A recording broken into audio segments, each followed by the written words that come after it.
Budget है उसका 1/3 पैसा ये नई शिक्षा व्यवस्था बनाने में लगाया जाए। मतलब हर प्रखंड में हर साल एक नेतरहाट के स्तर का विद्यालय बनाया जाए, ताकि अगले 5 साल में कम से कम 5 विद्यालय हर प्रखंड में बन जाए, ताकि हर बच्चा स्कूल तक पहुंच सके। शहरों में ऑलरेडी ये हो रहा है। आपके घर के बगल में अच्छा स्कूल नहीं है। पूर्णिया में जो सबसे अच्छा स्कूल है, संभव है कि यहाँ से 20 किलोमीटर या 15 किलोमीटर की दूरी पर है, लेकिन आप अपने बच्चे को गाड़ी से या स्कूल बस से या साइकिल से, रिक्शा से, ऑटो से वहां भेज रहे हैं। ग्रामीण क्षेत्र में ये गलती है कि आप चाह रहे हैं कि हर गांव में स्कूल बना दें, जबकि अगर आप जीआईएस की मैपिंग कीजिएगा, इस जीआईएस से किसी प्रखंड का मैपिंग कर लीजिए, 5 स्ट्रेटेजिक लोकेशन चुन लीजिए, सारे गांव को 20 मिनट में वहां से कनेक्ट किया जा सकता है। तो हम लोग की सोच ये है कि जो बिहार में संसाधन है उसको इस्तेमाल करके प्राथमिक विद्यालय को सुधारने के लिए हर साल हर प्रखंड में कम से कम एक नेतरहाट का स्तर का विद्यालय बनाया जाए।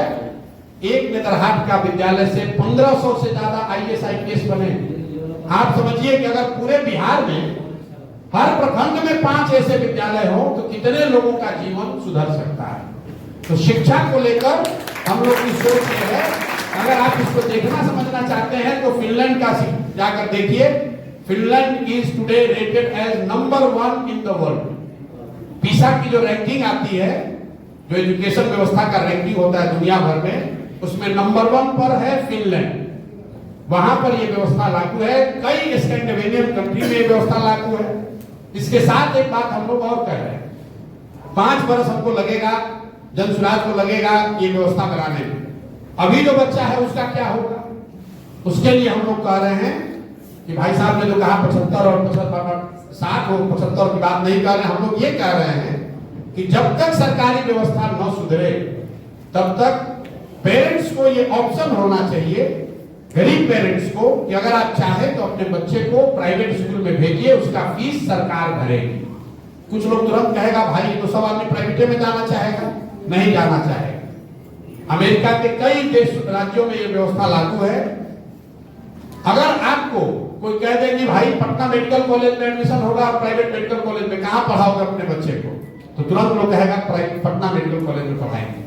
अगर आपको कहा जाए आईआईटी में पढ़ोगे कि प्राइवेट इंजीनियरिंग कॉलेज में पढ़ोगे, 60% लोग कहेगा नहीं, हम अपने बच्चे को आईआईटी में पढ़ाना चाहते हैं। डेटा ये बताता है कि अगर सरकारी विद्यालय अच्छा हो तो लोग पब्लिक स्कूल में भेजना चाहते हैं, प्राइवेट स्कूल में नहीं जाना चाहते हैं। ये पूरे दुनिया का डेटा है। तो हम लोग ये चाहते हैं कि जो पब्लिक सेक्टर का जो एजुकेशन सिस्टम है उसको सुधारा जाए, और साथ में लोगों को ये कूपन, ये विकल्प दिया जाए कि अगर आप चाहें तो जब तक पब्लिक स्कूल नहीं सुधरेगा तब तक अपने बच्चे को आप प्राइवेट में भेज सकते हैं। एक अंतिम बात, कुछ लोगों को लगेगा भाई पैसा बहुत लग जाएगा। बिल्कुल पैसा कम लगेगा, क्योंकि सरकारी विद्यालय को रन करना प्राइवेट स्कूल में फीस देने के मुकाबले ज्यादा महंगा है।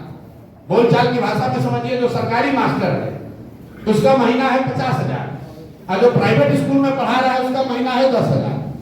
तो जो सरकार स्कूल चलाती है वो फ्री में नहीं चलता, उसको चलाने में 50,000 करोड़ रुपया साल का लग रहा है।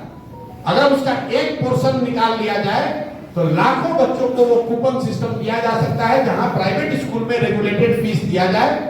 तो जो मिक्स है कि अच्छे, बहुत अच्छे स्कूल, सरकारी स्कूल जो बने वो बहुत अच्छा बने। ये रूटीन स्कूल को बंद करना चाहते हैं, और बाकी लोगों को हम चाहते हैं कि आप प्राइवेट स्कूल में जाइए। अगर बहुत अच्छा प्राइवेट पब्लिक स्कूल नहीं है तो आप प्राइवेट स्कूल में पढ़ाइए। दूसरी बात, आप आ जाइए बेरोजगारी पलायन पर।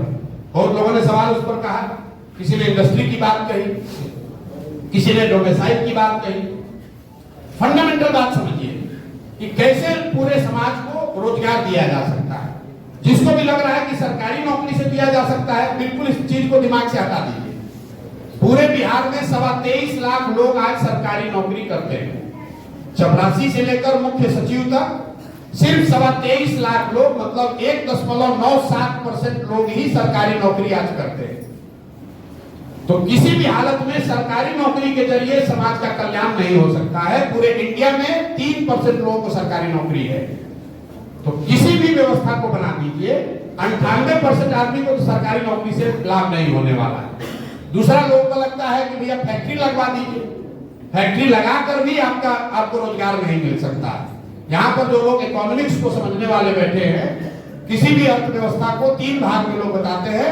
Agriculture is the primary sector, manufacturing is secondary sector और सर्विस सेक्टर जो है वो तीसरा सेक्टर। ये तीनों मिलाकर ही 100% समाज की इकोनॉमी की परिकल्पना है। एग्रीकल्चर और मैन्युफैक्चरिंग दोनों मिलाकर ही 35% होता है। छोटे उद्योग, बड़े उद्योग, कुटीर उद्योग सब जोड़ दीजिएगा, पूरी कृषि जोड़ दीजिएगा तो 35% ही होता है, देश के स्तर पर भी और बिहार में भी।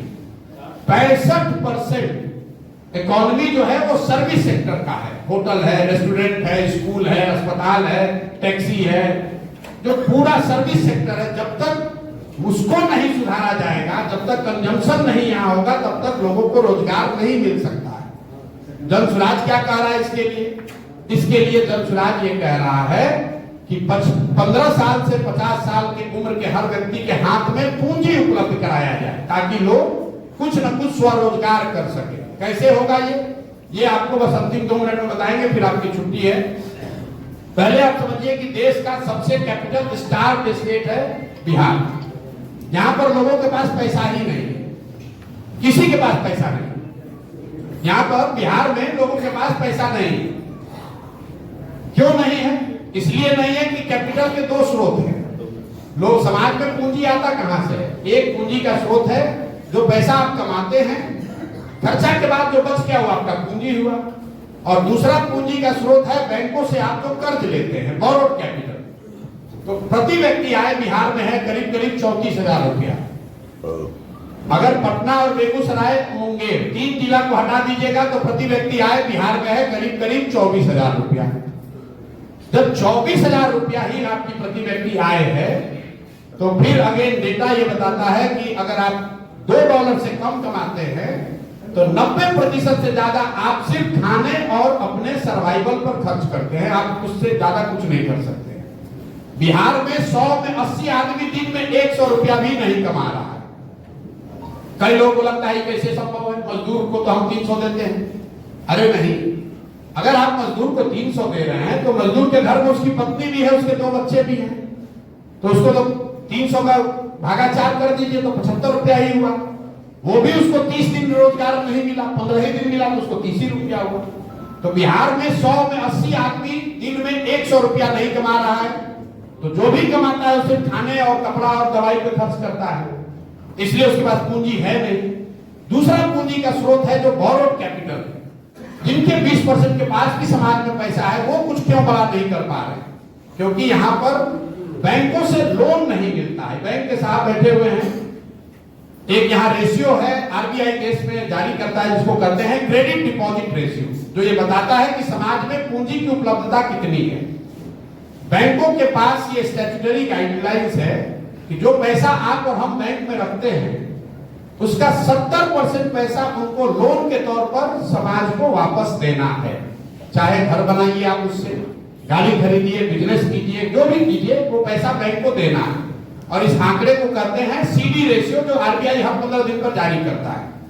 देश के स्तर पर अभी सीडी रेशियो है करीब 74%। मतलब पूरे इंडिया के लोगों ने बैंकों में जो अगर 100 रुपया रखा तो बैंकों ने 74 रुपया लोन दिया। बिहार में सीडी रेशियो कितना है? बिहार में सीडी रेशियो है 40%। अगर 100 रुपया हम लोगों ने बैंक में जमा किया तो बैंकों ने सिर्फ 40 रुपया ही वापस लोन के तौर पर दिया। इसका नतीजा क्या होता है? पिछले वित्तीय वर्ष में बिहार की गरीब जनता ने बैंकों में पैसा जमा किया 4,21,000 करोड़ रुपया। 4,21,000 करोड़ रुपया आपने हमने मिलकर जमा किया। अगर सीडी रेशियो 70 भी रहता तो 2,80,000 करोड़ रुपया बिहार में इन्वेस्ट होता, घर बनाने के लिए, गाड़ी खरीदने के लिए, बिजनेस व्यापार करने के लिए।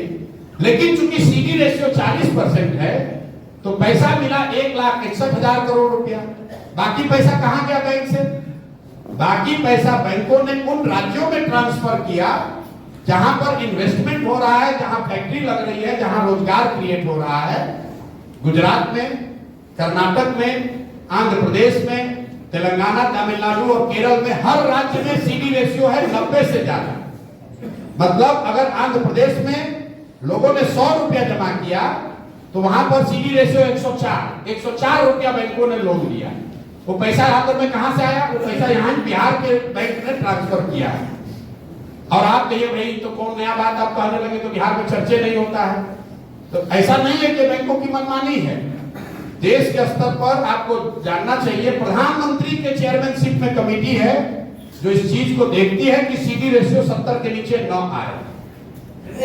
राज्य के स्तर पर मुख्यमंत्री के चेयरमैनशिप में यह कमेटी है कि ये बैंकों के साथ मिलकर काम किया जाए कि 70% पैसा समाज में मिले। लेकिन जैसे यहाँ का टीचर और दरोगा, सीओ, बीडीओ मुख्यमंत्री का बात नहीं सुन रहा है, वैसे बैंकर भी बात नहीं सुन रहे हैं। अगर बिहार में सीडी रेशियो को 70 कर दिया जाए बैंकर्स के साथ मिलकर, तो हर साल बिहार में 2.25 लाख से 2.5 लाख करोड़ रुपया एक्स्ट्रा इन्वेस्ट होने लगेगा। अगर आप अंदाजा लगाइए 2.5 लाख करोड़ रुपया एक्स्ट्रा यहाँ इन्वेस्ट हो तो कितने ज्यादा लोग घर बनाएंगे, कितनी ज्यादा गाड़ियां ज्यादा बिकेंगी। अगर आपको ये समझ में अभी भी नहीं आ रहा है कि यहाँ जितने लोग बैठे आप सब गाड़ी से आए होंगे, गाड़ियां मोटरसाइकिल से आए होंगे। 100 में 90 गाड़ी और मोटरसाइकिल बैंक से फिनांस है। अगर बैंक से लोन न मिले तो आपको गाड़ी खरीदने में आधे लोग कहेंगे भैया छोड़ो बाद में खरीदेंगे। अगर कंजम्पशन बढ़ाना है तो पूंजी उपलब्ध होना चाहिए। तो जन स्वराज की ये सोच है कि 15 साल से 50 साल के हर उस व्यक्ति को जो कुछ न कुछ रोजी रोजगार करना चाहता है उसको लोन उपलब्ध कराया जाए, उसको बैंकों के साथ मिलकर पूंजी उपलब्ध कराई जाए ताकि घर घर रोजी रोजगार हो सके। इसके दो और पहलू हैं। हम लोग चूंकि बिहार की स्थिति इतनी खराब है तो हम लोग ये कह रहे हैं कि वो लोन 10% पर 12% पर नहीं 4% पर उपलब्ध कराया जाए। ये क्यों कह रहे हैं?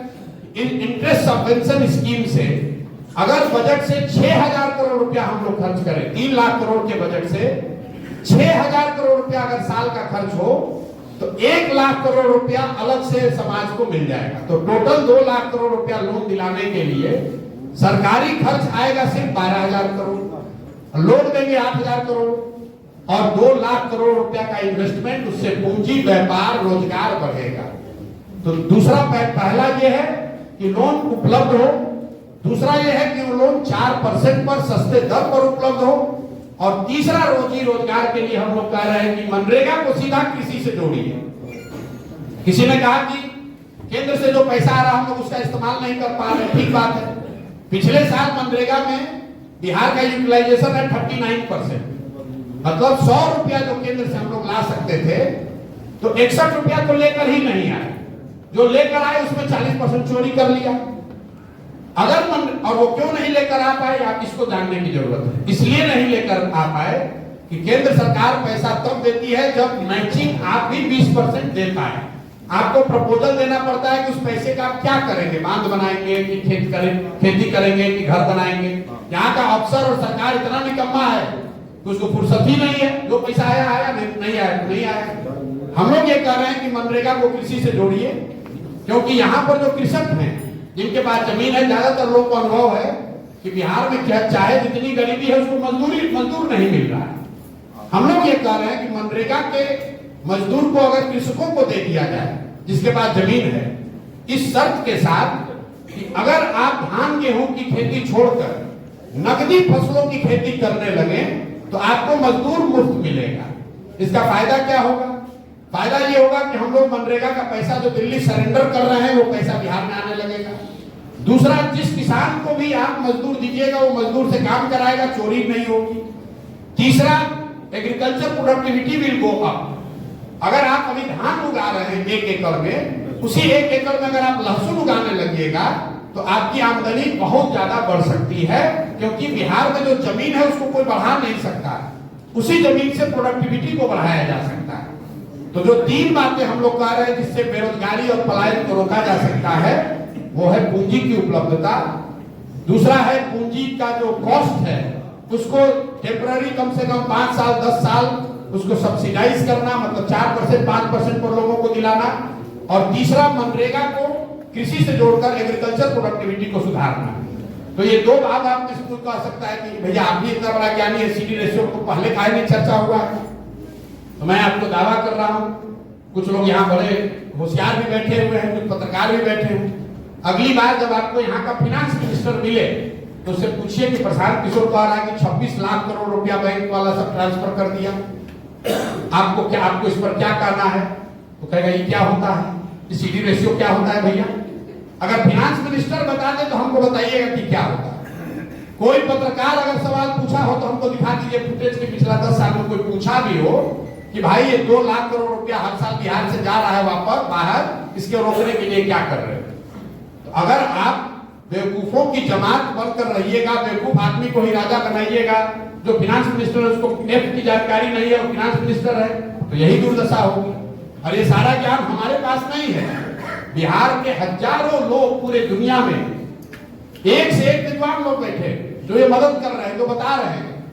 आप रघुराम राजन का नाम जानते हैं, आपको लगता है बहुत बड़े इकोनॉमिस्ट है, आपको ये नहीं मालूम है इसी बिहार की प्राची मिश्रा एक लड़की है जो उनसे बराबर की या उनसे बेहतर इकोनॉमिस्ट जो बिहार की लड़की है, यहीं के डॉक्टर की लड़की है। बहुत सारे लोग, आपने इनके सिंह का नाम लिया, 50 लोग दुनिया में ऐसे हैं बहुत बड़े बड़े जगह पर जो बिहार के हैं, कुछ करना चाहते हैं, लेकिन यहाँ सरकारों में ऐसी व्यवस्था ही बंद कर रखी है, कोई आकर कुछ कर ही नहीं सकता है। हम यहाँ 3 साल पहले आने से पहले जाते थे हार्वर्ड में, मैं स्पीच देने जाता हूँ, पढ़ाने जाता था पहले। वहां पर मुझे जानकर आश्चर्य हुआ, अमेरिका में सबसे अच्छा मेडिकल कॉलेज हार्वर्ड का माना जाता है। उसमें बायोटेक्नोलॉजी जो डिपार्टमेंट है वो दुनिया में नंबर 1 है। वहां पर 28 बच्चे रिसर्च स्कॉलर सब बिहार के, 28 लोग बिहार के बच्चे हैं वहां। आप समझ रहे हैं कि बिहार वो बच्चे हमसे कोविड से पहले जब मैं लास्ट गया था मिलने आए कि सर हम लोग चाहते हैं कि बिहार में, आप जानते हैं नीतीश कुमार को हम लोग कुछ करना चाहते हैं, बायोटेक्नोलॉजी में कुछ करना चाहते हैं। 6 महीने से हम लोग लिख रहे हैं, सरकार से कोई जवाब नहीं दे रहा है। अरे भैया बायोटेक्नोलॉजी के बारे में लिखिएगा, यहाँ मंत्री बैठा हो तो सोचता है कौन डॉक्टर का प्रैक्टिस जाता है कुछ रुपया ले, उसको बायोटेक्नोलॉजी का फुर्सत कहाँ है?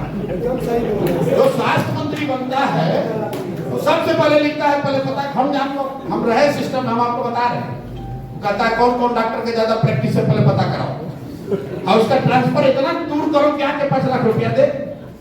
वो बायोटेक्नोलॉजी कैसे सुधारेगा भाई? उसको क्या मतलब है जीनोम्स क्या होता है?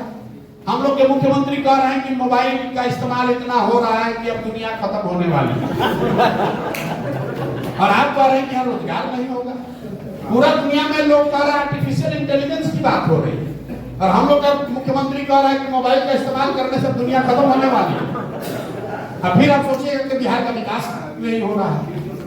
तो मेरे भाई, बिहार का विकास तब होगा जब आप और हम जगे। हम लोग गांव में जाते हैं, सबसे पहले जो कहता है बड़ा भ्रष्टाचार है, सुनते सुनते कान पक गया, कहता भैया मुखिया इतना चोरी कर रहा है। हम सीधा मुंह पर कहते हैं, जाके देख लीजिए मोबाइल पर कि 500 रुपया लेकर वोट तुम दोगे, मुर्गा भात खाकर तुम वोट दोगे, 2 पाउच पर वोट का सौदा तुम करोगे, तो तुम्हारा मुखिया विधायक चोर नहीं होगा तो हरिश्चंद्र होगा। अरे तो आप 500 रुपया लेकर हर आदमी बिहार में सोच रहे हैं कि हम लूट के घर भर ले, अब बाकी सब ईमानदार हो जाए। भगत सिंह सबके घर में पैदा हो, हमारा घर में ही होना चाहिए। हमारा लड़का ठीक रहे, बाकी सबके घर में भगत सिंह हो जाए। ये कभी संभव है? अगर सुधार करना है तो भैया आपको खुद सुधरना पड़ेगा। और ये कहने से कि बिहार में बड़ा अंधकार है, ठीक बात है, अंधकार है, लेकिन अंधकार है ये कहने से तो अंधकार दूर नहीं होगा। किसी को एक माचिस जलानी पड़ेगी, किसी को प्रयास करना पड़ेगा। आप ये लिख के ले लीजिए। कई लोगों को यहाँ बैठे हुए एक अंतिम बात आपके लिए कहूंगा, जो यहाँ के बिहार के नजरिए से पैसे वाले लोग हैं, आपको लग रहा है कि हमारा जीवन तो ठीक है चल रहा है, हमारा लड़का तो IIT में है, हमारा लड़का बंगलोर में है, हमारा लड़का मेडिकल पढ़ रहा है। आपका दुर्दशा गरीब आदमी से भी ज्यादा है। गरीब का जो बच्चा है वो तो गया है बाहर मजदूरी करने, जब उस जवानी उसकी खत्म हो जाएगी, शरीर का ताकत खत्म होगा, वापस आएगा, अपने गांव में रहेगा। जो अच्छे भले घर के लड़के हैं, एक बार पढ़कर बाहर चले गए, तो लिख के ले लीजिए, अब आपका लड़का बच्चा आप यहाँ वापस लौट कर आने वाला नहीं, आने वाला नहीं आपका बच्चा। हमारे बाबूजी भी बहुत घर बनाए, हमारे बाबूजी डॉक्टर थे, बहुत घर बनवाए हैं बड़ा बड़ा, वहां दिया बत्ती जलाने वाला भी कोई नहीं। आप जिनके घर में बैठे हुए देख लीजिए, इनको कोई पैसे की कमी नहीं है, इनके यहाँ भी कोई मैनेजर लोग ही चला रहे हैं, कोई यहाँ लौटने वाला नहीं। अगर आपका लड़का बहुत काबिल है, आप बुढ़ापा में भगवान न करे बीमार पड़ जाइएगा तो दिल्ली बंगलोर कहीं किसी फ्लैट में आपका जीवन बीतने वाला है। इसलिए अगर आप पैसा कमा रहे हैं, कुछ अच्छा कर रहे हैं, तो आपकी ज्यादा जिम्मेवारी है कि समाज को सुधारने के लिए कुछ कीजिए। नहीं तो जो आज बना रहे हैं ये आपके बच्चों के हाथ नहीं लगने वाला है। हम लोग सेकेंड जनरेशन है, बाबूजी कमाए हैं तो अभी फिर भी दर्द है, नहीं बेच रहे हैं, बना नहीं रहे हैं, घर ढिमला रहा है लेकिन बेच नहीं रहे हैं। हमारा लड़का जो कभी बिहार आया ही नहीं, जानता ही नहीं है कि पूर्णिया कहाँ है, सासाराम कहाँ है, वहीं अमेरिका में बैठे बैठे बेच देगा कि 20 करोड़ रुपया मिल रहा है, चलो हटाओ किनारे, तो क्या करना है। इसलिए अगर आप अपने को प्रबुद्ध मानते हैं, पैसे वाला मानते हैं, तो कुछ समाज के लिए कीजिए, क्योंकि अगर नहीं कीजिएगा बिहार डूबेगा, जहाज डूबेगा तो उस पर बैठा हुआ आदमी डूबेगा। ये मत समझिए कि हम बच जाएंगे, कोई नहीं बचने वाला। अंतिम बात, प्रयास हम करें या आप करें, प्रयास आज हो या 20 वर्ष के बाद हो, करना तो किसी न किसी बिहार के ही आदमी को पड़ेगा। कोई तमिलनाडु से आकर सुधारने वाला नहीं है। तय आप कर लीजिए कि आपको सुधार करना है कि नहीं करना है, और बिल्कुल सुधार किया जा सकता है। साइंस कहता है कि सिर्फ किसी भी समाज को बदलने के लिए 3% लोगों को एकाग्र होकर एक मत होना है। 3% लोग किसी भी समाज को बदल सकते हैं। ये मानव सभ्यता का डेटा बता रहा है। पिछले 2000-3000 साल में जिस भी समाज में 3% लोग इकट्ठा हो गए किसी आइडिया के पीछे, उन्होंने समाज को पलट दिया। आज सोच रहे हैं कि समाज में अंतिम आदमी जनसुराज से जब जुड़ेगा तब बिहार सुधरेगा। जब भी आपको लगे कि भैया हम तो गांव में जाते आधा आदमी जनसुराज नहीं जानता है, तो जरा याद कीजिए कि जब 15 अगस्त 1947 जब देश आजाद हुआ, आजादी से बढ़ के तो कोई चीज नहीं है। उस दिन भी अंग्रेज कम से कम आधे भारतीय अंग्रेजों के पेरोल पर नौकरी कर रहे थे कि नहीं कर रहे थे। उस दिन भी अंग्रेजों के नौकर थे कि नहीं थे। जब जान रहे कि हार गया, चला जा रहा है, उस दिन भी अंग्रेजों के यहाँ नौकरी कर रहे थे, उस दिन भी अंग्रेजों को कहने पर गोली चला रहे थे। तो 100% आदमी समाज में नहीं सुधर सकता। आप अपना देखिए, आप सुधरिए, अपने साथ जितने लोगों को सुधारना चाहते हैं वो सुधारिए। 10 में 3 आदमी भी अगर मान जाए तो व्यवस्था परिवर्तन होना ही होना है। मोदी जी को कितना वोट दिए मिला? 31%। 31% का मतलब क्या हुआ? 10 में 3। 10 में 3 आदमी अगर आपको वोट दे रहा है तो आप चुनाव जीत जाइएगा। 2014 में मोदी जी के जो आपको आंधी दिखता है उसको 10 में 3 आदमी उनको वोट दिया था। 2019 में 10 में 3.5 आदमी, 3.5 आदमी वोट दिया था। तो इस चक्कर में मत पड़िए कि एक एक आदमी जानने का तब जगेगा। आप जगिए, आपके साथ जो लोग जुड़े हैं उनको जगाइए और बिहार को सुधारने में कुछ योगदान कीजिए। अच्छा लगे तो ठीक है, आना तो एक्सपायरी दवा खाते रहिए, मजा लेते रहिए। बहुत बहुत